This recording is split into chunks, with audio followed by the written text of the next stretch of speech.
ইউজার্সে যাই, আর ইউজার্সে গেলে এখানে কতজন ইউজার রেজিস্ট্রেশন করা আছে সব এখানে লিস্ট আকারে শো হবে। আর এটা হলো আমার অ্যাকাউন্ট, আমি যদি এডিটে যাই আমার অ্যাকাউন্টের আমি ইনফরমেশন এখান থেকে চেঞ্জ করতে পারি। এগুলো থেকে এই যে ড্যাশবোর্ডের কালার টালার এগুলো চেঞ্জ করা যায়। এটা আমি ডিফল্টটা রাখলাম। Show toolbar when viewing site, এই যে যখন আমরা ওয়েবসাইটে ভিজিট করতেছি এই যে এখানে যে টুলবার, এখান থেকে সহজে অ্যাক্সেস করা যায়। এটা আমরা ভিজিট মানে শো করে রাখবো কিনা এটা বলছে এখানে, তাহলে এটা আমি চেক দিয়ে রাখি, আমার কাজের সুবিধা হয়। ল্যাঙ্গুয়েজ বাই ডিফল্ট ভাবে ইংলিশ রাখলাম। সাইট ডিফল্ট মানে আমরা শুরুতে ইনস্টলের সময় যেটা দিয়েছিলাম ওটা হলো ডিফল্টটা, এখানে চাইলে আলাদা সেট করা যাবে। ইউজার নেম শো করতেছে, ফার্স্ট নেম লাস্ট নেম এগুলো দেওয়া যাবে।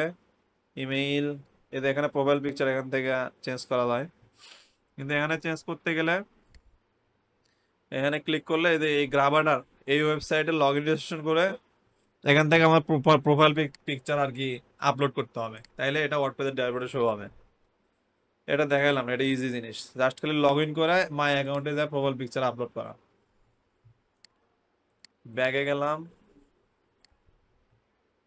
আচ্ছা, আর এখানে তেমন কিছু না, চাইলে হলো নতুন পাসওয়ার্ড এখান থেকে সেট করা যায়, সেট নিউ পাসওয়ার্ড নিজের মতো করে পাসওয়ার্ড দিয়ে আপডেট দিলেই ইনফরমেশনগুলো আপডেট হয়ে যাবে।